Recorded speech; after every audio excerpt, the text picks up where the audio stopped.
मोहित, कैसे हो भाई? इतने दूर से आए हो तुम, वो भी इतने डिफिकल्ट सिचुएशन में। क्या बताओ, बैठो बैठो बैठो। अरे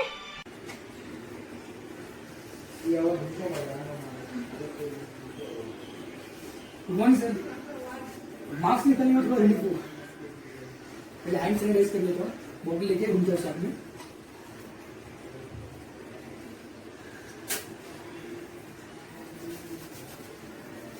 अभी हैंड शेक करूँगा। अरे हाँ विशाल भाई, कैसा है भाई? बैठ बैठ बैठ। सही बात है भाई, सैनिटाइजर और मास्क तो बहुत जरूरी है अभी, बहुत जरूरी। आज सचिन सर ने घर पे बुलाया है, कुछ तो इम्पोर्टेंट होगा। अरे हाँ अतुल भाई, बस बैठ बस। अरे तू तो यार इतने दूर से आया, अभी कांदुली से आया तू? काफी नाकाबंदी रहेगा तेरे को मिला होगा। चल भाई, आ गया तो बैठ बैठ अभी, चल। गुड मॉर्निंग सर, येऊ का?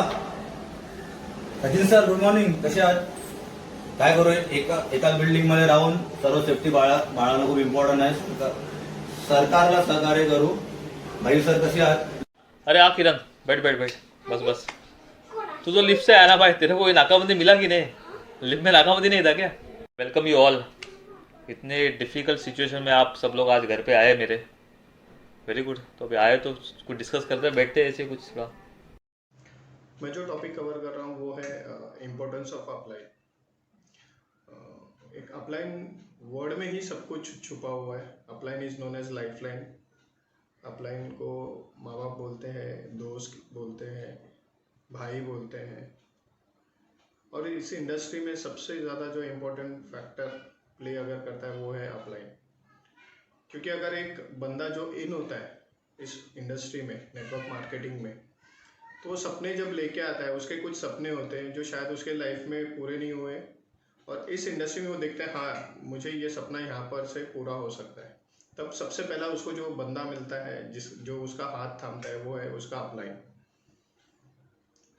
जो इस इंडस्ट्री में अगर आप देखें तो उस दिन से, जिस दिन ये एडवाइज़र उसके साथ में हाथ पकड़ता है, उस दिन से लेके मरते दम तक शायद मेरा उसके साथ ही होता है। और उसका एक ही मकसद होता है कि मेरा ये डाउनलाइन, जो मेरा पार्टनर है, डाउनलाइन है, भाई है, उसका सपना मैं पूरा करके दूँ।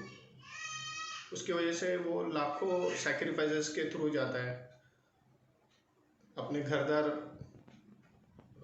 पैसे से लेके सैक्रिफाइस करता है,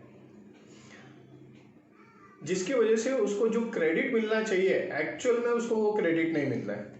जब डाउनलाइन एक मुकाम पे पहुंचता है, अच्छे से उसके कुछ सपने पूरे होने जाते हैं, एक लीडरशिप के लेवल पे आता है, तो कहीं ना कहीं एक अपलाइन का जो रिस्पेक्ट करना चाहिए वो भूल जाता है। हम लोग हार्डली इस इंडस्ट्री में अपने अपलाइन को कभी फ़ोन करके पूछते हैं कि सर आप ठीक हो क्या, आपने आज खाना खाया क्या, आपके घर पे ठीक है क्या। ये हम लोग कभी करते नहीं है। जबकि अपलाइन होता है वो हर दिन हमको कॉल करके पूछेगा कि भाई घर पे सब ठीक है ना, कुछ प्रॉब्लम तो नहीं है, बता मैं तेरे लिए खड़ा हूँ करके। ये शायद ही कोई दूसरे इंडस्ट्री में मिलता है। वो अपलाइन ही होता है जब अगर डाउनलाइन प्रॉब्लम फेस करे तो उसके सामने आके खड़े होता है और बोलता है प्रॉब्लम मुझे पहले फेस करे, फिर मेरे डाउनलाइन के पास जाए। अगर आप देखोगे तो एक अपलाइन एक पेड़ की तरह काम करता है, जो सालों साल खड़े रह के हर आंधी हर तूफान को फेस करता है, बट उसके नीचे जो बैठा हुआ है उसको सिर्फ छाव और अपने फ्रूट्स देता है।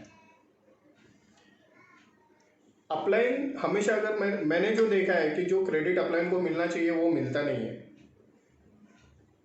मैंने एक स्टोरी सुना था, महाभारत से रिलेटेड था, जिसमें अपलाइन का इम्पोर्टेंस बताया था कि महाभारत के युद्ध में जब अर्जुन और कर्ण सामने सामने आते हैं, तो कर्ण एक तीर चलाता है और अर्जुन का रथ जो है वो 3 कदम पीछे जाता है, और अर्जुन जब चलाता है तो कर्ण का रथ 7 कदम पीछे जाता है।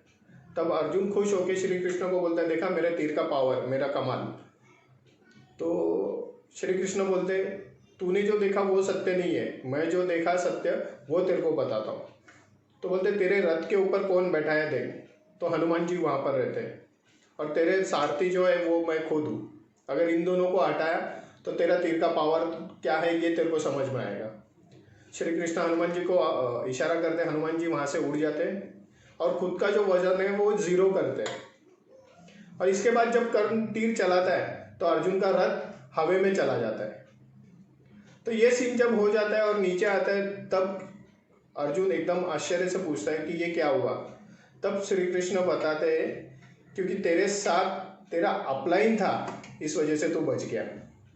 जब तेरा अपलाइन तेरे साथ नहीं था तब तू हवा में लटक रहा था। उसी तरह से अपने इंडस्ट्री में जब अपना अपलाइन अपने साथ होता है ना, तो सारा दुनिया सब चीज़ अपने साथ होता है। अगर अपलाइन का हाथ अपने सर पे नहीं रहा तो वो एडवाइज़र उसी तरह है, एक माँ बाप के बगैर जो अनाथ है उसी तरह से होता है। अपलाइन इतना सारा सैक्रिफाइसेस करता है जो शायद ही डाउनलाइन को पता होता है। वो कभी फ्रंट में नहीं दिखाई देता है। जब डाउनलाइन का हाथ पकड़ने का टाइम आता है, जब उसको लेके जाने का टाइम आता है, अपलाइन अपना सब कुछ दाव पे लगा देता है, उस कोच की तरह जिसका मकसद सिर्फ और सिर्फ होता है कि मेरा बंदा ये रेस जीते और फर्स्ट आए। क्योंकि वो एडवाइज़र के साथ ही साथ अपना कोच भी जो अपलाइन होता है उतना ही मेहनत, उतना ही सैक्रिफाइस किया होता है। मैं चाहता हूँ ये छोटे से चीज़ पे मैं आप लोगों को ये चीज़ समझाऊँ कि अपलाइन भी एक इंसान है, अपलाइन को भी कहीं ना कहीं एक दिल है। अपलाइन भी चाहता है कि कोई तो मुझे पूछे। उसी तरह जैसे जैसे हम ग्रो हो गए इस इंडस्ट्री में, आप अपने अपलाइन को याद रखिए, उसके सैक्रिफाइसेस को याद रखिए, क्योंकि आप जब भी जो भी मुकाम पे पहुंचोगे ना, ये सिर्फ और सिर्फ आपके अपलाइन के वजह से है। Thank you. क्या बात कही है सुबीर सर आपने, 100% सच। Upline is life line, nothing is more important in life than upline. जो टॉपिक मैं डिस्कस करना चाहता हूँ ना सर आप लोगों से, वो एक बहुत ही इम्पोर्टेंट क्वालिटी है and it's a must in each and every leader. Confidence. No leadership without confidence. अगर आप एज्यूम करो एक लीडर के अंदर कॉन्फिडेंस ही नहीं है तो उसको फॉलो कौन करेगा? सो confidence will always attract your team towards you until and unless you are a confident leader. Confidence necessary इसलिए है क्योंकि इन लीडरशिप अगर आप रिस्क टेकर है, रिस्क लेने का है आपको, मतलब to accomplish your higher goals. Higher goals मतलब जो ऐसी चीज़ जो आप मतलब आप अचीव नहीं कर सकते हैं लेकिन आपकी चाहत है कि वो आपको अचीव करना है और आपको अपने अंदर बिलीफ है, सो दैट्स योर कॉन्फिडेंस। जितने भी सक्सेसफुल लीडर्स ले लो आप, इंडिया में ले लो या वर्ल्ड वाइड में ले लो, in any field, whoever successful, Tendulkar, Ambani, Bill Gates, Mark Zuckerberg, ये कॉन्फिडेंस ही था जो उनको उस मुकाम तक पहुंचा दिया। And again confidence requires positive self image, क्योंकि सेल्फ इमेज अगर मेरा पॉजिटिव नहीं है, अगर नेगेटिव है, सो गलत दिशा में निकल जाएगा। So this is one most important thing, self-image. Confidence is like feeling the trust of someone, something. मतलब जैसे हम लोग बोलते हैं अगर किसी का दिल जीतना है तो कॉन्फिडेंस ही मैटर करेगा, क्योंकि आपका टीम आप पे तभी भरोसा करेगा आपका कॉन्फिडेंस देख के, वो चाहे किसी भी चीज़ में हो। In taking any decisions about your life, about your business, everything, your behavior also. Okay, so how confidently you talk. Confident increase होता है with respect to knowledge. जितना आप knowledge gain करेंगे ना, आपका confidence बढ़ते जाएगा. And it's always important for a leader to always upgrade himself. खुद को upgrade करते रहना चाहिए। तो जैसे जैसे upgradation होता जाएगा वैसे वैसे उसका नॉलेज भी बढ़ता जाएगा, नॉलेज बढ़ता जाएगा तो कॉन्फिडेंस भी हायर होता जाएगा। अगर कुछ बेनिफिट्स अगर मैं बोलूँ of being confident, for example जैसे ये आपको कोई भी काम, कोई भी टास्क करने में एनर्जी लेवल आपका बढ़ा देता है। जो बोलते हैं ना जान डालना, वो आपका कॉन्फिडेंस के अंदर ही होता है। और डिटर्मिनेशन भी आपका ज़्यादा रहेगा उसमें, हाई एनर्जी लेवल रहेगा और डिटर्मिनेशन आपका ज़्यादा रहेगा, only if you are confident. It also helps to communicate effectively. आप स्ट्रेट फॉरवर्ड बात करेंगे, you will be more focused when you are talking, and that will be connecting also people towards that goal जो आप decide करते हैं with your team. It also helps to face and overcome fears, like जैसे हम लोग बोलते हैं आपको किसी चीज़ की डर है, ओके, और आप अगर कॉन्फिडेंट हो तो वो डर के आगे जाएंगे आप। अगर आप कॉन्फिडेंट नहीं हैं तो आप पीछे ही रह जाओगे। Most important thing is about confidence, being confident is believing in your self. आप खुद के ऊपर बिलीव करते हो, सो दैट इज कॉन्फिडेंस। ये बहुत ही इंपॉर्टेंट एक एग्जांपल देके मैं बोलना चाहूँगा आपको। सचिन तेंदुलकर का ही एग्जांपल लेते हैं। There was a match, it was against Pakistan, and वो टाइम पे ऐसा था कि Pakistan was having one of the world's fastest bowlers, and Sachin was suppose to play face them, and he was very young at that time, 16 years old। तभी start किया था उन्होंने। Non striker end पे अपने सिद्धू बाजी थे। सो मतलब सिचुएशन ऐसा था कि वो मैच में जो भी टॉप मोस्ट बैट्समैन थे आ रहे थे, निकल रहे थे, आ रहे थे, आउट हो रहे थे, ऐसा हो रहा था। सो सिद्धू एक साइड में खड़ा था, तो एंड अपने सचिन तेंदुलकर आ गए स्ट्राइकर पे। पहला बॉल उन्होंने फेस किया विच वॉज लाइक 0, मतलब निकल गया, ही कुडंट हिट एनीथिंग। फिर दूसरा बॉल जो आया ना, वो सीधा उसके नाक के ऊपर लग गया, नाक से पूरा ब्लीडिंग चालू हो गया, एंड सीधा मतलब उन्होंने डॉक्टर को बुला लिया ऑन द फील्ड। सिद्धू भी घबराहट हो गई, सिद्धू को भी लाइक अभी बच्चा है, क्या हो गया, मतलब यू ऑल्सो गॉट कॉशियस। फिर ऐसा होता है कि मतलब उसको जान तो है, होश तो है, एंड लाइक ट्रीटमेंट चालू कर दिया, उधर डॉक्टर आ गया। तो फिर डॉक्टर ने उनको एडवाइस दिया कि अभी आप खेल नहीं सकते हो because you are bleeding too much, and Sidhu ने भी उसको एश्योर किया कि बेटा तुम जाओ, हम लोग बाद में आप रिटायर हट होके जाओ यहाँ से, फिर बाद में अगर चांस मिले तो आप आ जाओ, आपको अगर लगेगा आप ठीक है तो आ जाओ। At that moment Sachin Tendulkar से मतलब Sidhu had never expected that, and he heard his sound, एक आवाज़ आ गया उनको कि नहीं मैं खेलेगा। So somewhere that was the belief in Sachin Tendulkar, and that makes him different. आज जो बोलते हैं ना, आज जो भी उन्होंने अचीवमेंट किया है, वर्ल्ड्स जो टॉप मोस्ट वर्ल्ड के batsman and world God of cricket, all this achievement जो भी है वो यहाँ से स्टार्ट हुआ। So that was his confidence. तो कॉन्फिडेंस पे ही सब कुछ आगे बढ़ता है, ओके। एंड यस, और मेरे ख्याल से विशाल भाई आप भी तो बोलो कुछ। यस सर, जैसे कि मोहित ने बताया, कॉन्फिडेंस मतलब लीडर में कॉन्फिडेंस होना चाहिए, एकदम जरूरी है सर, एकदम बराबर पॉइंट बोला उसने।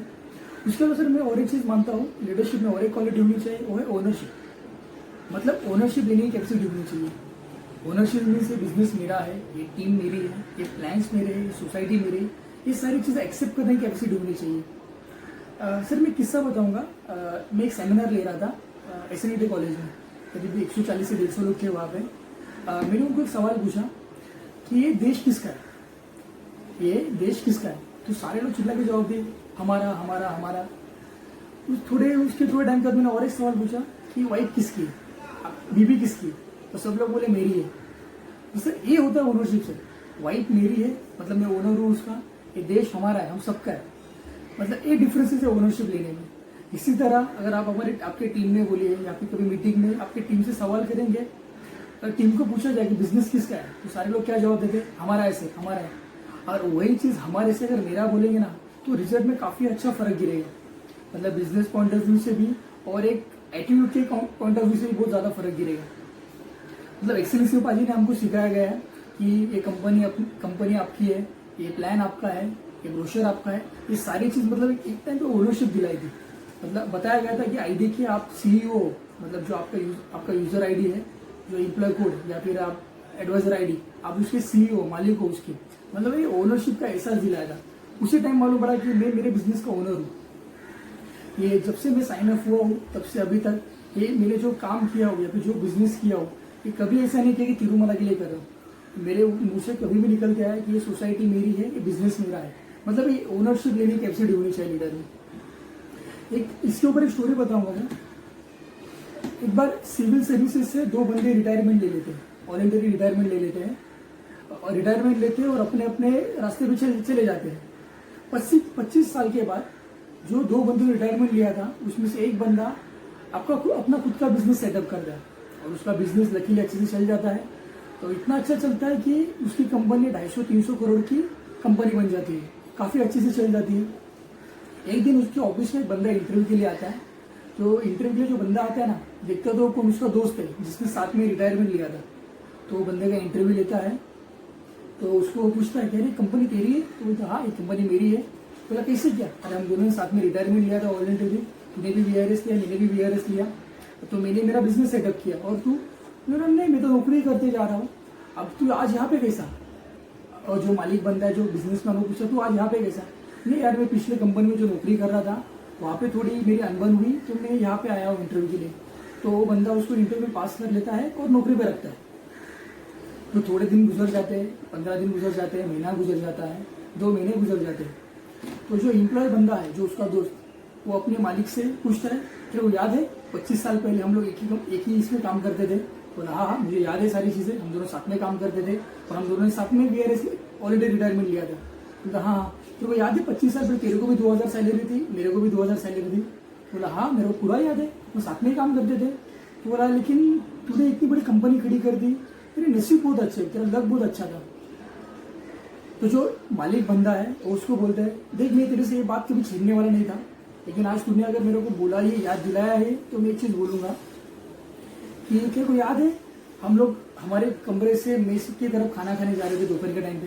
बोला हाँ मुझे याद है। तो बोला जब हम लोग जा रहे थे तो 1-1.5 किलोमीटर चलने के बाद तो मैं तेरे को एक चीज़ बोला था कि हम हमारे कमरे की लाइट और पंखा ऑन रख के आ गए, बंद करना भूल गए। तो बोला हाँ याद है मेरे को वो चीज़। तो मैंने तेरे को बोला था चल अपन जाके वो बंद करके आते। तभी तूने मेरे को एक जवाब दिया था उस टाइम पे कि 1.5 किलोमीटर चल के आए हुए, 1.5 किलोमीटर और चल के जाएंगे, बंद करेंगे, फिर 1.5 किलोमीटर और चल के आएंगे मेस की तरफ खाना खाने के लिए। तो उससे जो रेंज है ना अपन, क्या फर्क पड़ता है? याद है तेरे को? हाँ मेरे को याद है वो चीज़। उस दिन तू नहीं आया था और मैं जाके वो लाइट और फैन बंद करके आया था। मैं उस टाइम पे भी मालिक था और मैं आज भी मालिक हूँ। और तू जो है उस टाइम पे भी एम्प्लॉय था और आज भी एम्प्लॉय है। जब तक तू तेरा माइंडसेट चेंज नहीं करेगा ना, तू एम्प्लॉय ही बन के रहेगा, मालिक कभी नहीं बनेगा। ये मालिक बनने के लिए तेरा माइंडसेट चेंज कर। ये खुद का समझ के काम कर हर जगह पे। मैं उस टाइम पे भी वहाँ पे नौकरी करता, खुद का समझ के करता था। मैं आज भी जो बिजनेस कर रहा हूँ मेरा खुद का समझ के ही कर रहा हूँ। हर एक चीज़ मेरी खुद की ही है। इसी तरह सर कि हमारे जो लीडर्स है या फिर हमारी टीम है नीचे, वो ये बिजनेस को भी खुद का समझ के करेंगे। ये ब्रोशर मेरा है, मेरा ब्रांचेस मेरी है, प्लान मेरा है, तो रिजल्ट को बहुत ही ज़्यादा अच्छा आएगा। अभी क्या होता है जब एम्प्लॉय बन के काम करते हैं ना, तो क्या दिखता है, सारे एक्सक्यूजेस दिखते हैं, दिखते हैं, प्रॉब्लम दिखते हैं, ये गलत हो रहा है, ये गलत हो रहा है। लेकिन आप जब ओनर बनोगे ना, तो आपको सजेशन आएंगे, आप सजेशन दोगे, आप प्रॉब्लम्स को चैलेंज समझ से काम करोगे, मतलब उससे आगे बढ़ते जाओगे, मतलब आइडियाज बनती जाएगी। ये होता है ओनर और एम्प्लॉय में फर्क। ओनर्स क्या करता है, आइडियाज निकालता है, सोल्यूशन निकालता है, और एम्प्लॉयज प्रॉब्लम्स और हर एक चीज़ निकालता है। उसी तरह अभी का जो माहौल है हमारे यहाँ पे कोरोना वायरस का पूरा, तो इसमें अगर एक बिजनेसमैन को पूछा जाएगा तो बोलेगा कि मेरा बिजनेस 1-1.5 महीने से बंद था, तो उसमें बहुत सारे आइडियाज निकालूंगा। जैसे कि हमारे लीडर्स हैं तो कुछ ज़्यादा आइडियाज निकाल रहे हैं। और वही अगर किसी एम्प्लॉय को पूछा जाएगा, नौकरी वाले बंदे को, तो बोलेगा कुछ नहीं, बॉस का नुकसान है, हर एक चीज़ हो रही है। तो ये होता है एम्प्लॉय और ओनर में फर्क। तो लीडर में एक ओनरशिप की क्वालिटी होनी चाहिए। इसके अलावा सर और एक स्टोरी है मेरे पास। पाजी बोलते हैं हमेशा कि स्टोरीज में ज़्यादा अच्छा समझ आता है, तो मेरा भी वही मानना है कि जितनी स्टोरीज बताएगी उसमें अच्छा समझ आता है। तो एक किस्सा है एक दिल्ली का। एक बंदा दिन भर अपना क्रिकेट खेल के घर पे आता है, सोया हुआ रहता। एक स्टोरी बताऊंगा, इस ओनरशिप से रिलेटेड ही है। पाजी हमेशा बोलते हैं कि स्टोरी से बातें जल्दी समझ में आती है और मॉडल भी अच्छा समझ पड़ता है। एक दिन बंदा, एक लड़का होता है, क्रिकेट मैच खेल के घर पे आता है। रणजी का मैच चालू होता है दिल्ली और कर्नाटक के बीच में। वो 40+ स्कोर करके घर पे आके सोता है, अपनी टीम बुरी कंडीशन में रहती है, घर पे आके सोया हुआ रहता है कि दूसरे ऑफिस को खेलने जाना है। तो रात को 2:30 बजे उसकी माँ आके उसको जगाती है और बोलती है बेटा उठ जा, तेरे डैडी गुजर गए। बंदा उसी हालत में उठता है, जाके देखता है तो डैडी गुजर गए होते। तो वो दुविधा में आ जाता है क्या करना क्या है। डैडी यहाँ पे मृत्यु हुई है, डेड हुए, और कल मैच है और टीम बुरी कंडीशन में है, कल जाके खेलना है, तो करना क्या है। तो वो बंदा उसी समय अपने कोच को फ़ोन लगाता है। कोच सिडनी में होते, तो उनको कॉल लगा के बोलता है ऐसा ऐसा हुआ है, तो कल मैच है और डैडी की मृत्यु हो गई है, क्या करूँ। तो कोच उसको एक ही चीज़ बोलते हैं, देख जो हुआ है तो हो गया, अभी तेरे आगे तेरा पूरा करियर पड़ा हुआ है, तेरे को क्या करना है लाइफ में, पूरा करियर है। जो होना था उसको कोई रोक नहीं सकता, लेकिन जो आने वाला है लाइफ में तेरे साथ बहुत कुछ आने वाला है। तो बंदा दूसरी सुबह जाता है, क्रिकेट मैच खेलता है पूरे दिन, 90+ स्कोर करता है, अपने टीम को संकट से बाहर निकालता है। फिर शाम को आके बोलते ना जहाँ पे अंतिम संस्कार होते हैं, स्मशान भूमि जाता है, वो डैडी का अंतिम संस्कार करते हैं। बंदा वहां से निकल के आया और क्रिकेट खेल के डैडी का अंतिम संस्कार किया। बंदे को पहचानते हो आप? अपनी टीम का कैप्टन है, इंडियन क्रिकेट टीम का, विराट कोहली की बात कर रहा हूँ मैं। मतलब कोई एक्सक्यूज नहीं, कोई बहाना नहीं। अभी जो विराट कोहली है, जो आज नहीं बना है, वो उसी दिन बना था जब उसने डैडी को उसी हालत में छोड़ के क्रिकेट मैच खेलने गया था। मतलब कोई एक्सक्यूज नहीं, कोई बहाना नहीं। खुद ओनर, खुद के बिजनेस का, खुद के काम का, खुद के खेल का खुद ओनर है। और यहाँ पे हमारे लोग जो मिलते हैं, छोटे छोटे एक्सक्यूज देने चालू हो जाते हैं कि सर बुखार आया हुआ है, ट्रेन बंद है, कोरोना वायरस है, घर पे छोड़ नहीं रहे, घर पे प्रॉब्लम्स है। ये होता है एम्प्लॉयज की साइन, मतलब कुछ ना कुछ प्रॉब्लम्स दिखते हैं। अगर जिस दिन आप ओनरशिप लोगे ना, ये सारे प्रॉब्लम्स नहीं दिखेगा, आपको सोल्यूशन दिखेगा, आइडियाज मिलेगी, नए नए क्या करना है, इससे बाहर ऐसे निकलना है। तो मेरा यही टिप है ओनरशिप के लिए, और ये काफ़ी अच्छा पॉइंट है लीडर के लिए, ओनरशिप होना बहुत ज़रूरी है। Thank you. जैसे कि अभी मोहित सर ने कॉन्फिडेंस पे बात किया, विशाल सर ने ओनरशिप पे बात किया, सो मैं बात करूंगा एक्ट 7। नाउ एक्ट 7 ये लीडरशिप क्वालिटी में नहीं है, बट ये लीडर में क्वालिटी होना चाहिए। जब कोई बंदा उसके साथ जुड़ता है या फिर कोई बंदा हमारे साथ स्टार्ट करता है, उसके साथ ये मुझे एक्ट 7 एज इन ये 7 चीजें मुझे उसके साथ एक्ट करनी है, ठीक है ना। सो मैं आपको एक एक करके ये चीज समझाता हूँ। जब भी कोई हमारे पास आता है, वो आता है as a guest. As a guest मतलब वो आया है हमारे साथ प्लान सुनने के लिए, राइट ना। अभी फर्स्ट स्टेप इज वो आता है ही इज गेस्ट, राइट ना, first he is guest. Second, plan सुनने के बाद या तो वो हमको ना बोलेगा, राइट, या तो वो हाँ बोलेगा, और हाँ बोलने के बाद भी वो या फिर कस्टमर बनेगा, या मतलब वो प्रोडक्ट लेगा हमारे पास से, या तो फिर वो एडवाइजर बनेगा, राइट ना। So we are more focused on networking, right ना। अभी नेटवर्किंग में हमको क्या सिखाया है या फिर हम करते क्या है, मेकिंग लीडर्स, राइट ना। So this is a step towards making leader. So second step is advisor. अभी एडवाइजर होने के बाद, ठीक है ना, बंदा देखता है कि भाई मुझे यहाँ से एक इनकम मिलने वाला है और मुझे अभी खुद को इसमें सेट होना है, राइट ना। सो एडवाइजर होने के बाद जो थर्ड स्टेप है, सो फर्स्ट स्टेप इज वो गेस्ट होता है, सेकेंड वो हमारे साथ एज एडवाइजर ज्वाइन होते हैं, राइट। अभी एडवाइजर होने के बाद हमको उसके साथ क्या करना है, ये मेन चीज है। This is what is main act 7 is, ठीक है ना। सो एडवाइजर बनने के बाद या तो फिर मैं उसको ट्रेनिंग दूंगा या फिर उसका कॉफिजेशन, मतलब आइदर दोनों में से कोई भी एक। चलो हम लोग पकड़ते हैं कि उसका मैंने ट्रेनिंग करवा दिया है। So third step is training. Now training होना बहुत जरूरी है, बिकॉज आपने देखा होगा बाहर कि या फिर आपके साथ भी ये चीज हुआ होगा कि कोई बंदा स्टार्ट करता है, इनकम देखता है और फिर थोड़ा जोश में आ जाता है। जोश में आने के बाद वो देखता है अपने लोगों को बोलना स्टार्ट कर देता है। मतलब आज प्लान सुना, एडवाइजर फॉर्म भर के गया, घर पे जाके फ्रेंड को जाके बोला कि भाई मैंने स्टार्ट कर दिया तू भी चालू कर दे, मैंने स्टार्ट कर दिया तू भी चालू कर दे। या फिर वो व्हाट्सएप के थ्रू बहुत सारे लोगों को इन्फॉर्मेशन भेज देता है कि भाई मैंने स्टार्ट किया, कर ले।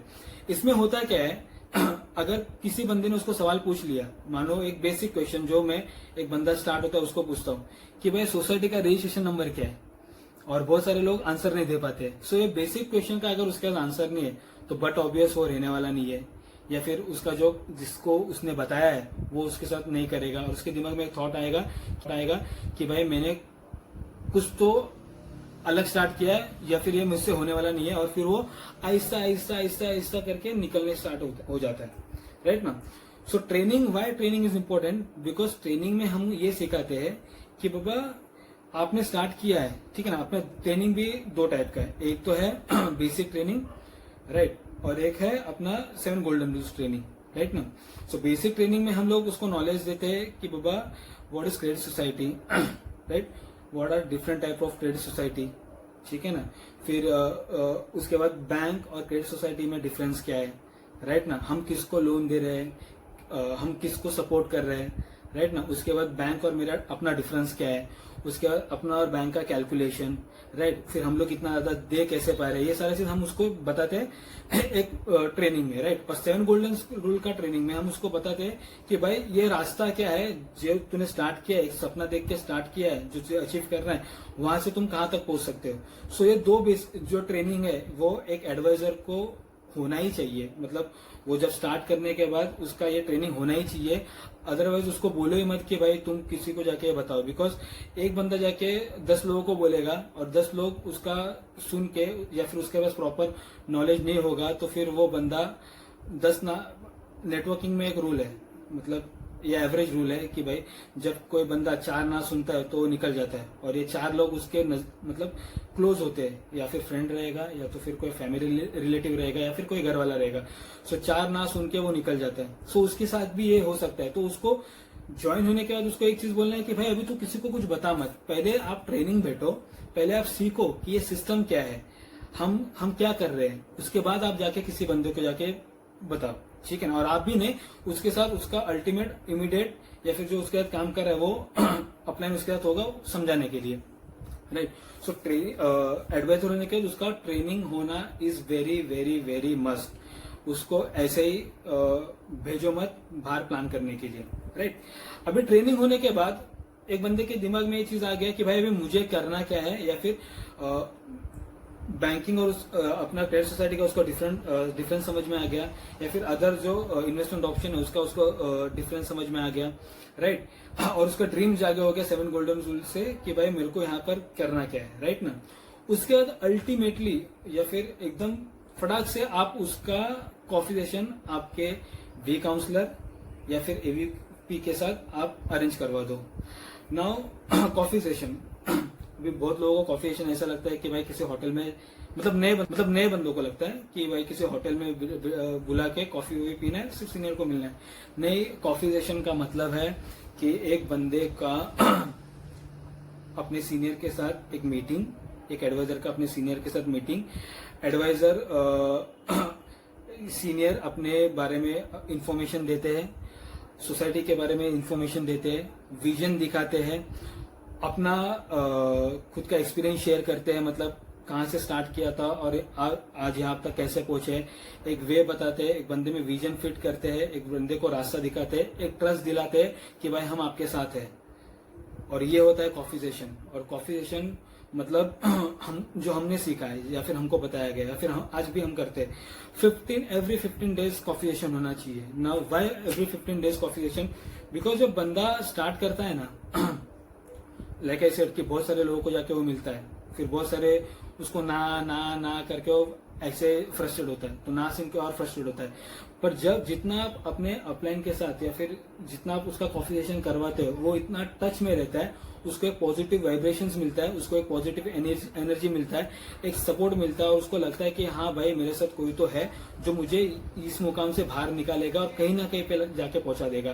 सो this is the reason coffee session बहुत इंपॉर्टेंट है। और कॉफी सेशन में होता क्या है, लाइक आई सेड कि विजन शेयरिंग तो होता है, उसके साथ जो उसको फील्ड में जो क्वेश्चंस आते हैं ना, वो अपने सीनियर के साथ बैठ के वो क्लियर करवाते हैं। मतलब आपके साथ प्लान में वो तो सुनता ही है, राइट ना, आपका 15 प्लान सुन के वो सेम सुनेगा, बट किसी और के साथ सुने बैठ के कॉफी सेशन में आंसर मिलेगा उसको, तो और भी वो उसको 2-3 तरीके मिलेंगे कि भाई मेरे को किसके साथ कैसे बात करना है या फिर कैसे उसको आंसर देना है। सो ये हो गया कॉफी सेशन। उसके बाद आता है कॉफी सेशन के बाद वो बंदे को एक्टिव करवाना है। Now what is active? जैसे जब हम लोग नेटवर्किंग में थे तब हमको एक चीज बोला था कि एक वीक में आपको 2 लॉगिन लाने हैं। जब आपके 2 लॉगिन आते हैं, आपका एक चेक आता है, आप एक्टिव हो जाते हो, या फिर आपके 2 साइट चालू हो जाते हैं और आप एक्टिव हो जाते हो। सो उसका एक्टिव करवाना मतलब क्या, आपको कमिंग वीक या फिर ये 4 से 5 दिन में उसका लॉगिन निकालना है ना। लॉगिन मतलब या तो आप उसका किसी एडवाइजर बनाओ या तो फिर उसका इन्वेस्टमेंट निकालो। इससे फायदा क्या होगा, जब उसका इन्वेस्टमेंट आता है ना तो नेक्स्ट मंथ के 15 को उसका इनकम कंफर्म हो जाता है। मतलब उसको दिखता है कि हाँ भाई अभी अगला महीने के 15 को मुझे कुछ ना कुछ आना है। मतलब जो उसने लेके स्टार्ट किया है ना उसको आना ही है वो, राइट ना। और एक्टिव होने के बाद एक बंदा उसमें थोड़ा मतलब एक्टिव होने के बाद एक बंदा उसमें थोड़ा मतलब अगर मैंने किसी बंदे का 4 से 5 दिन में अगर 3 से 4 फॉर्म भी निकाल दिया, भले वो 500 का होने दो या फिर 5 लाख का होने दो, अगर मैंने निकाला ना तो उसमें एक कॉन्फिडेंस आ जाता है कि भाई हाँ ये मुझसे हो सकता है। और सिर्फ गुरमीत सर हर बार बोलते हैं कि इतना टाइम लगता है, वो एक इतना स्पार्क उसमें एक जाग जाता है और वो इतना सा स्पार्क उसमें आग लगा देता है कि भाई अभी ये मेरे को मेरे साथ बहुत समय तक रहेगा। सो उसको एक्टिव करवाना बहुत इंपॉर्टेंट है। अभी एक्टिव के साथ बहुत सारा चीज है, इसमें एक्टिव करवाने के लिए आपको लाइक आई सेड कि बट ऑब्वियस उसका लॉगिन तो निकालना है। जब लॉगिन आएगा तब जाके उसको इनकम आना है, राइट ना। अभी एक्टिव के बाद कॉन्फ़िगरेशन के बाद एक्टिव आप उसको करते हो, उसके बाद आपको उसके बाद क्या क्या करना है। पहला चीज उसका नेम लिस्ट, उसका ड्रीम लिस्ट, उसके बाद गोल सेटिंग, ये करवाना है। बिकॉज वर्ड एक्सीलेंसी कल्चर से कि अगर आप सिस्टम फॉलो नहीं करोगे या फिर आप अगर सिस्टम में काम नहीं करते हो, सो हम भी या फिर उसका वो कितने देर तक टिका रहेगा हमको भी नहीं पता। बिकॉज अगर सिस्टम स्ट्रांग नहीं है ना तो आपको भी पता है दुनिया चल रहा है एक सिस्टम पे। अगर सिस्टम मिल जाता है तो पूरा सिस्टम हेवाय हो जाता है, राइट ना। और अगर एक बंदा सिस्टम फॉलो नहीं करेगा ना, सो हम भी बोल नहीं सकते कि भाई वो कितना टाइम तक उसके साथ टिका रहेगा। सो ये जवाबदारी होता है लीडर का कि भाई उसको उसका पहले ड्रीम लिस्ट, गोल सेटिंग, फिर उसका रिटर्न लिस्ट ऑफ नेम और उसमें एक बिलीफ डालना है कि भाई अभी हमको जाके करना है। सो एक्टिव हमको एक बंदे को ऐसे करवाना है, ठीक है ना। फिर ये होने के बाद हमारे ट्रेनिंग मॉडल चालू हो जाते हैं, लाइक 4x4 सेशंस, राइट ना। फिर मीटिंग्स चालू होते हैं, उसमें उसको बिठाओ। उससे क्या होता है, उसमें एक लीडरशिप क्वालिटी आना चालू होता है। फिर हम उसको बना रहे, हम उसको टुवर्ड्स लीडरशिप लेके जा रहे हैं। मतलब उसके साथ कोई ना कोई ज्वाइन हो रहा है।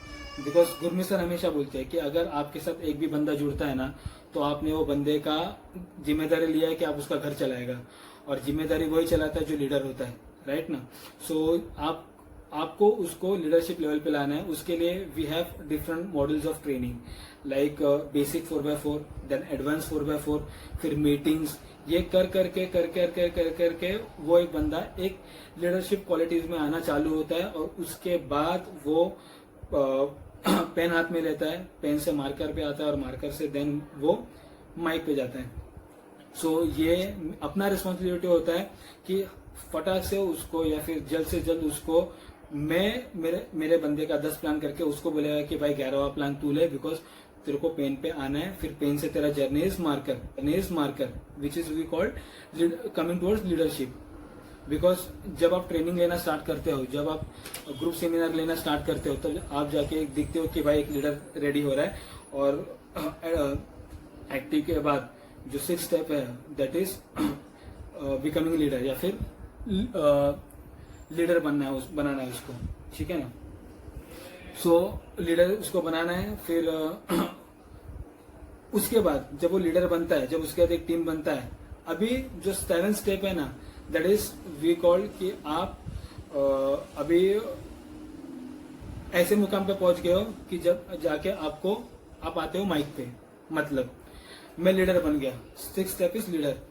और 7th स्टेप अभी मुझे मेरे नीचे लीडर्स बनाना है, team of leaders. 7th step is team of leaders.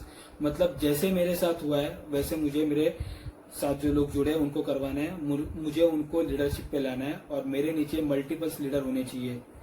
तब जाके जब मेरे पास 15 से 20 लीडर रहेंगे, हर बंदा अगर 10-10 लोगों का सेमिनार रखता है तो मैं 50 लोगों का सेमिनार लेता हूँ। और तब जाके मैं माइक पे आता हूँ, राइट ना. सो 7th step is team of leader. Now team of leader ये बोलने के लिए बहुत इजी लगता है team of leader, but leadership जो 6th स्टेप है ना, लीडर बनना है, दैट इज वेरी हार्ड. अभी ये क्यों हार्ड है? क्योंकि बहुत सारे लोग ऐसे होते हैं जो 5th स्टेप में मतलब एक्टिव के प्रोसेस में निकल जाते हैं, और वो वहां तक टिका के रखना या फिर वहां तक बंदे को लाना बहुत चैलेंजिंग होता है. बिकॉज नेटवर्किंग में लाइक माइंडेड बनना बहुत जरूरी है. मतलब पहले मुझे जो मेरे साथ जुड़ा है मुझे उसके जैसा बनना है, बाद में उसको मेरे जैसा बनाना है. सो ये प्रोसेस के लिए बहुत टाइम लगता है. तब जाके एक बंदा 6 लेवल पे आता है, 6 पॉइंट पे आता है, जिसको बोलते हैं लीडर. और उसके बाद मैं उसको बनाना स्टार्ट करता हूँ, जिसको बोलते हैं team of leaders. Now team of leaders मतलब यहाँ पर जाके मैं बोल सकता हूँ कि मैं लेवरेजिंग मोड पे आ रहा हूँ. बिकॉज मेरे नीचे टीम है, मेरे नीचे लीडर्स है, वो जाके बिजनेस कर रहे हैं, और मैं कहीं दूसरी जगह पे ध्यान दे रहा हूँ, या फिर मैं कहीं दूसरी जगह पे बिल्ड कर रहा हूँ, या फिर मैं दूसरी जगह पर जहाँ पर किसी को सपोर्ट नहीं मिल रहा है वहां पर जाके मैं सपोर्ट नहीं मिल रहा है, जहाँ पर लैकिंग है वहां पर जाके मैं मेरा इनपुट डाल रहा हूँ. 7th step is team of leader, जो मुझे टीम ऑफ लीडर बनाना है. बिकॉज नेटवर्किंग मतलब लेवरेजिंग करना है, और लेवरेजिंग के लिए मुझे टीम ऑफ लीडर लगता है. So this were the act 7 जो मैंने शॉर्ट में समझाया. फर्स्ट स्टेप इज एक बंदा होता है गेस्ट, बाद में बाद में वो कस्टमर बनता है, 2nd स्टेप, या फिर वो एडवाइजर बनता है. 3rd स्टेप इज मुझे उसका ट्रेनिंग करवाना है. 4th स्टेप मुझे उसका कॉफी सेशन करवाना है with my upline, with VC of the society या फिर AVP of the society. Then 5th step is उसको एक्टिव करवाना है. 6 उसको लीडरशिप पे लाना है, और 7 उसको उसके नीचे टीम ऑफ लीडर्स बनाना है. तब जाके एक बंदा लेवरेजिंग पे आता है. So this are the 7 act, और ये बहुत मैंडेटरी है. 7 एक्ट ऐसा नहीं है कि मैं किसी का करवाऊंगा, मेरा भी होना बहुत जरूरी है. बिकॉज मेरा भी हर 15 दिन में कॉफी सेशन होना जरूरी है, मेरे अपलाइन के साथ या फिर मेरे सीनियर के साथ मिलना बहुत जरूरी है, डिस्कशन होना बहुत जरूरी है, क्या क्या फील्ड पे है वो होना जरूरी है. सो 15 days coffee session is mandatory. Training लेना इज मैंडेटरी, बिकॉज नॉलेज जितना नॉलेज लेंगे उतना नॉलेज हम लोग पास करते रहेंगे. और जितना हो सके उतना टीम एक्टिव करना है, जितना हो सके उतना लोगों को लीडरशिप लेवल पे लाना है, और जितना हो सके पेन से मार्कर और मार्कर से माइक पे बंदे को लाना है. So this are the act 7. Again एक लीडर में ये चीज होना चाहिए, क्वालिटी होना चाहिए, ये 7 चीज हर 15 days में एक बंदे के साथ करवाने का. So this were the act 7. Thank you very much. जैसे अभी विशाल सर ने अच्छे टॉपिक पे हमारे साथ शेयरिंग किया उन्होंने अभी ओनरशिप के बारे में. एक्चुअली विशाल सर बराबर है कि ओनरशिप काफ़ी लोगों को पता नहीं होता है ओनरशिप क्या होती है, या ओनरशिप या काफ़ी लोगों को पता हो कि भी वो लोग ओनरशिप ले नहीं पाते, स्टैंड नहीं ले पाते. तो सबसे ज़्यादा इम्पोर्टेंट बात है कि हम हमारे बिजनेस का ओनरशिप लेना चाहिए. और जैसे अतुल सर ने जो शब्द भी बात किया कि 7 एक्ट के बारे में, बहुत काफ़ी अच्छा डिस्कशन हुआ हमारे 7 एक्ट के बारे में. क्योंकि हर एक बंदे को पता नहीं होता कि एडवाइजर से लेकर लीडरशिप पे कैसे आना है, वो प्रोसेसिंग क्या रहती है, वो स्टेप क्या रहता है, वो एक्चुअली होना बहुत ज़्यादा ज़रूरी है. और 7 एक्ट होना बहुत ज़रूरी है. ऐसे काफ़ी चीज़ें हैं जहाँ से हम लोग वो टॉपिक को लेके या वो चीज़ को लेके हम आगे बढ़ सकते हैं स्टेप बाय स्टेप. लेकिन हर एक चीज़ के लिए एक सबसे ज़्यादा इम्पोर्टेंट अगर मैं बोलूँ, अगर सपना बोलूँ, या हमारे लाइफ में अगर मैंने कोई गोल्स रखा हुआ है या कोई गोल सेट किया हुआ है, या हमने कोई बिजनेस स्टार्ट किया हुआ है, पहली चीज़ तो पेशेंस होना बहुत ज़रूरी है वो चीज़ के लिए. और सेकंड चीज़ मतलब अगर मैं कोई बिजनेस स्टार्ट करता हूँ, या अगर मैं कोई ऐसा इंडस्ट्री में अगर मैं इन्वॉल्व हूँ, या मैं स्टार्ट कर भी लेता हूँ, या अगर मैं कोई सपना अगर मैं मुझे पूरा करना है, तो उसके लिए सबसे ज़्यादा इम्पोर्टेंट मतलब वो बिलीफ, वो भरोसा. और वो भरोसा खुद पे होना सबसे ज़्यादा ज़रूरी है. लोग ये इंडस्ट्री में या नेटवर्क मार्केटिंग में आके गिव अप कर लेते या निकल जाते. उसका मेजर कारण ये है कि उनको खुद के ऊपर भरोसा नहीं रहता है, या बिलीफ नहीं रहता कि ये मैं कर पाऊँगा कि नहीं कर पाऊँगा. एक्चुअली क्या होता है कि जैसे हम लोग कोई भी एक बिजनेस स्टार्ट किया, आपने भी शायद वो चीज़ को फेस किया हुआ है, वो चैलेंज को भी फेस किया हुआ है, मैंने भी किया हुआ है. और अपने काफ़ी ऐसे बिजनेस पार्टनर हमारे हैं जो ये चीज़ को फेस कर रहे हैं कि हम ट्रेडिशनल बिजनेस को अगर मैं साइड में रखूँ, अगर मैं नेटवर्क मार्केटिंग की अगर मैं बात करता हूँ, जैसे आपको ही पता है कि ये चीज़ को लेके 90% लोग नेगेटिव है। ये चीज़ को लेके 90% अपना जो सर्कल है वो नेगेटिव है। उसमें अपना फैमिली भी आ गया, अपने दोस्त लोग भी आ गए, अपने कलीग्स भी आ गए, स्कूल फ्रेंड, कॉलेज फ्रेंड, हर एक बंदा जो अपने जो आजू बाजू के सर्कल में हर एक बंदा ये चीज़ को लेके नेगेटिव है। तो वो चीज़ को सबसे ज़्यादा फेस करना बहुत इंपॉर्टेंट है। वो चैलेंज को एक्सेप्ट करके वो चैलेंज को एक्सेप्ट करके वो आगे बढ़ना बहुत इंपॉर्टेंट है। लेकिन वो हर चीज़ के लिए वो भरोसा खुद के ऊपर सबसे ज़्यादा होना सबसे ज़्यादा ज़रूरी है। जैसे हम लोग ये नेटवर्क मार्केटिंग या बिजनेस हम लोग स्टार्ट कर लेते हैं, तो आपने भी काफ़ी सुना रहेगा कि बहुत सारी चीज़ें आपने भी अपने लोगों से सुनी रहेगी, जैसे मैंने भी सुना हुआ है कि जैसे हम एक भरोसा करते हैं अपने एक फैमिली मेम्बर्स पे या अपने दोस्तों पे कि एक प्रपोजल, ये बिजनेस प्रपोजल हम लोग उनके पास लेके जाते हैं, और जब जैसे वो लेके जाते हैं वैसे उनसे रिजेक्शन आना चालू होते हैं। और रिजेक्शन तो आती ही है, और काफ़ी चीज़ें सुनने भी मिलती है कि ये तेरे से नहीं हो पाएगा या तू नहीं कर पाएगा, या ऐसी बहुत सारी चीज़ें आती है, बहुत सारी चीज़ें निकल जाती है। काफ़ी लोग ऐसे बोलते हैं कि मैंने ऐसा बहुत किया हुआ है, मेरे बाल ऐसे ही नहीं पके हुए, बचपन से यही करते आ रहा हूँ। लेकिन दिमाग में खाली यही रखना है कि जो ये बातें बोल रहे हैं ना, वो अपने खुद की लाइफ में कहाँ पे है, और वहाँ पे कहाँ ना कहाँ तो अगर ये बात अगर वो बोलते हैं ना, और कहाँ ना कहाँ तो कभी कभी ऐसा लगता है, कभी कभी मेरे साथ भी कभी ऐसा हुआ था स्टार्टिंग में कि वो लोग सही है और कहाँ ना कहाँ तो हम लोग गलत है। कि इतने सारे लोग ये चीज़ को अगर गलत बोल रहे तो शायद वो लोग सही है और मैं गलत हूँ। लेकिन वहाँ पे सबसे मेजर इम्पोर्टेंट रोल प्ले करता है वो अपना बिलीफ, वो अपना भरोसा। अगर वो भरोसा अगर अपने खुद के ऊपर अगर होगा, अपने इंडस्ट्री के ऊपर होगा, अपने बिजनेस पार्टनर की, अपने गुरु के अगर ऊपर अपना ये भरोसा अगर होगा, तो ये चीज़ से कोई हमें फ़र्क नहीं पड़ता है। और जैसे मैंने एक स्टोरी सबसे ज़्यादा इंस्पायर करती है, और आप लोगों ने भी शायद सुनी होगी, और मैं आपसे सीखता ही हूँ। तो एक शॉर्ट में बताता हूँ स्टोरी। मेंढक का स्टोरी है कि गांव रहता है, गांव में एक तालाब रहता है, और तालाब के अंदर एक बीचों बीच एक चिपचिपा एक खंबा रहता है, और तालाब में काफ़ी मेंढक रहते हैं, और वो मेंढक में आपस में बातें होती रहती है। तो वो बोलते हैं कि चलो एक काम करते हैं, ये जो खंबा है तालाब के अंदर, इसके ऊपर चढ़ना है, और वो सबसे पहले चढ़ेगा वो विजेता होगा, या वो विनर रहेगा। तो उन लोगों में डेट फिक्स होती है कि चलो ये डेट पे हम लोग, ये दिन पे हम लोग ये रेस को हम लोग खेलते हैं। तो वो दिन आ जाता है, वो काफ़ी मेंढक आजू बाजू के गाँव के भी काफ़ी मेंढक यहाँ पे आ जाते हैं, वो तालाब के यहाँ पे इकट्ठा होते हैं, और उन लोगों में रेस चालू होती है। रेस चालू होते काफ़ी मेंढक वो रेस में पार्टिसिपेंट होते हैं, और वो रेस को स्टार्ट कर लेते हैं। तो काफ़ी मेंढक आधे तक जाते हैं, नीचे उतरते, आधे जाते हैं, नीचे उतरते, आधे जब जाते फिसलते, फिर से नीचे, फिर से ऊपर चढ़ते, फिर से नीचे आते। तो वो भीड़ में काफ़ी ऐसी आवाज़ें सुनाई देती है कि ये रेस जो है बहुत कठिन रेस लगाई हुई है, ये हमसे तो नहीं हो पाएगा, ना इसमें कोई पूरा कर पाएगा, ना ये कोई पूरा कर सकता है, क्योंकि आज तक ये चीज़ को किसी ने पूरा किया ही नहीं है। भाई तू भी मत कर, मेरे तो नहीं हो पाएगा।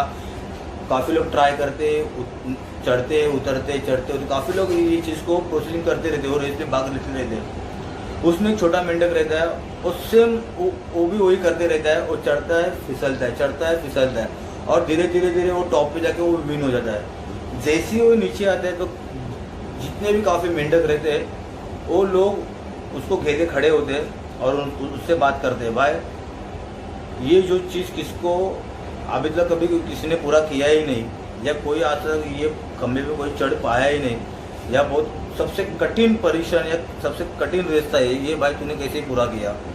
या तो उसमें से वही भीड़ में से एक मेंढक बोलता है कि भाई उससे क्यों बात कर रहे हो, वो बोल नहीं पाएगा क्योंकि वो बहरा है। इससे हमें यही एक ही चीज़ सीखने मिलती है कि हमारे जो आजू बाजू की सर्कल जो है वो 90% लोग नेगेटिव है। तो हमें वो 90% नेगेटिव के लिए हमें वो बहरा बनना बहुत सबसे ज़्यादा ज़रूरी है।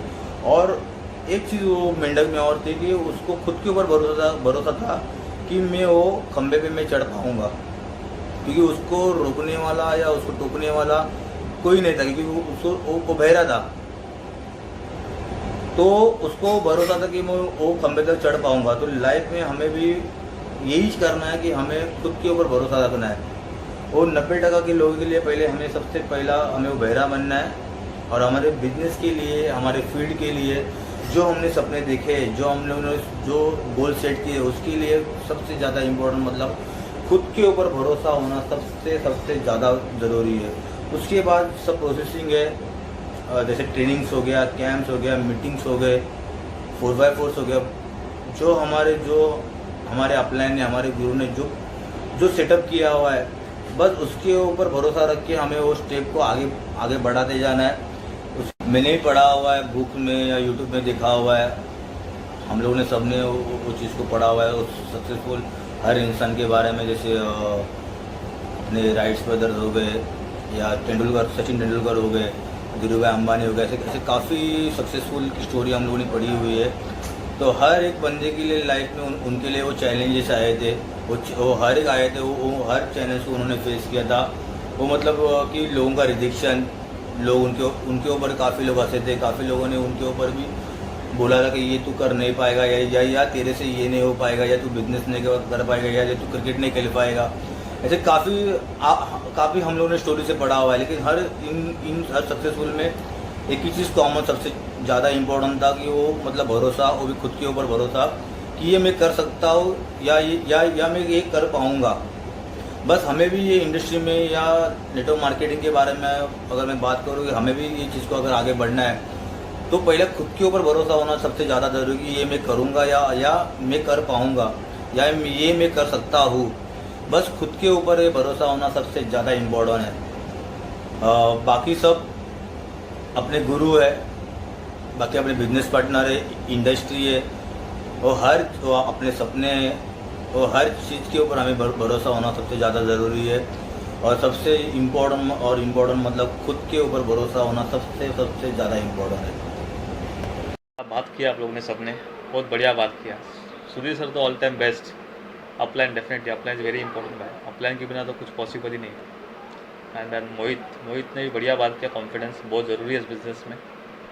And Vishal, ownership, one of my favourite topic. बहुत बढ़िया लगा सुन के, मुझे काफ़ी अच्छा बात किया तूने। And then Atul, X7, yes, basic right होना बहुत ज़रूरी है। X7 is a basic actually. जो X7 अगर प्रॉपर फॉलो करता है ना, वो कभी भी आगे फ्यूचर में उसको प्रॉब्लम नहीं होता है।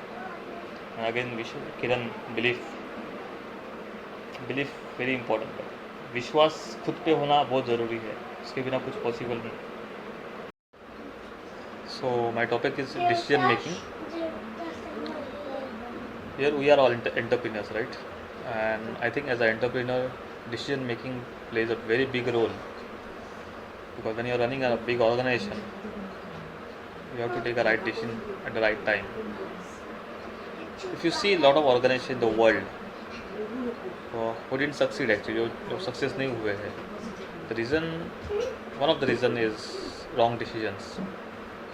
और कुछ organizations are doing very well, और कुछ ऑर्गेनाइजेशन ने सेंचुरी क्रॉस की है।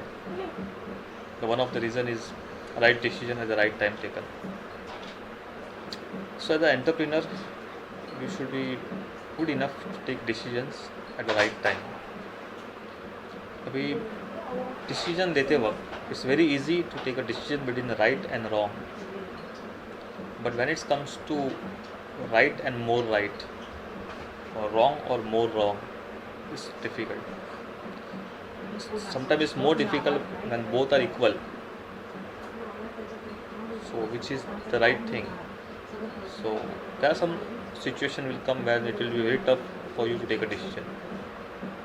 When you are making a decision, you should never be emotional and sentimental. Your decision should be always based on goal statement. Because a lot of times what happen, when you make a decision, you feel this is right and you make a decision, but you never think about long term.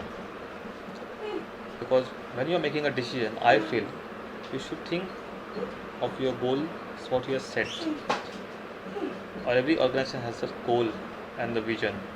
So when you are making when you are making a decision, you should see that it doesn't affect your goals. sometimes happens is when you take a decision, it works out very good, but after some years, the same decision harm the organization. So that is why I say when you are making any decision, you have to see that it doesn't harm in the long run also. Decisions, if I talk about my decisions, when I take a decisions, I don't take upfront. Like I whenever something comes to me and I have to decide on something, I take some time, because I think you should never take decisions depend on your mood also, because sometimes you are very good, very happy, sometimes you are upset. So taking decision on any of the mood is not good. So whenever it comes to me, I don't take a decision right away. I sit alone, I think on it. Again, I say think long term also. Then I come to the decision. Sometimes I also take opinions of my senior, but decision is mine. So this is how I take the decisions.